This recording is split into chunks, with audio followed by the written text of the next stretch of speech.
Hello friends, இன்னைக்கு நம்ம செய்ய போகிறது கர்நாடகா ஸ்பெஷல் அக்கி ரோட்டி. வாங்க எப்படி செய்கிறதுன்னு பார்க்கலாம். Welcome back to our channel without boring சமையல். 300 கிராம் பச்சரிசி மாவு எடுத்து வச்சிருக்கேன். அதோட தேவையான அளவு உப்பு, ஒரு 1/4 ஸ்பூன் பேக்கிங் சோடா சேர்த்து, பொடியை நறுக்கி வச்சிருக்கிற இஞ்சி, பச்சை மிளகா, 2 பெரிய வெங்காயம்,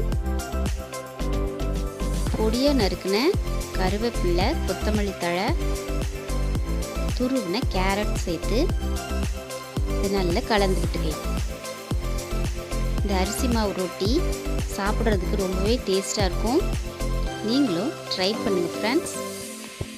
இதில் கொஞ்சம் கொஞ்சமாக தண்ணி சேர்த்து ஒரு சப்பாத்தி மாவு பதத்துக்கு பிசைஞ்சு எடுத்துகிட்டு வந்துக்கலாம்.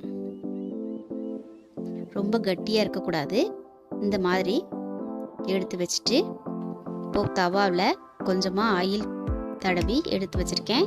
இப்போ ரெடி பண்ணி வச்சுருக்கிற மாவில் ஒரு உருண்டையை உருட்டி தவாவில் வச்சுட்டு தண்ணியை தொட்டுக்கிட்டு இந்த மாதிரி ரவுண்டாக தட்டி விடலாம். கையில் தண்ணி தொட்டு தொட்டு தடவுறனால விரிசல் இல்லாமல் நல்லா வரும். இந்த மாதிரி ஒரு ஷேப்புக்கு தட்டி வேக வச்சு எடுத்துக்கலாம். இது ரொம்ப ஹெல்தியானது கூட.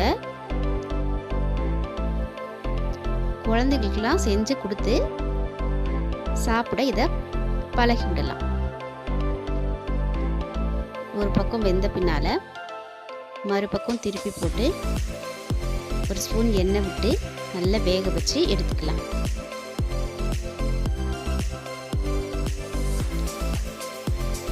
ரொம்பவே கிறிஸ்பியாக சூப்பராக தேங்காய் சட்னியோடு சாப்பிட்றதுக்கு சூடான சுவையான அரிசி மாவு ரொட்டி ரெடி.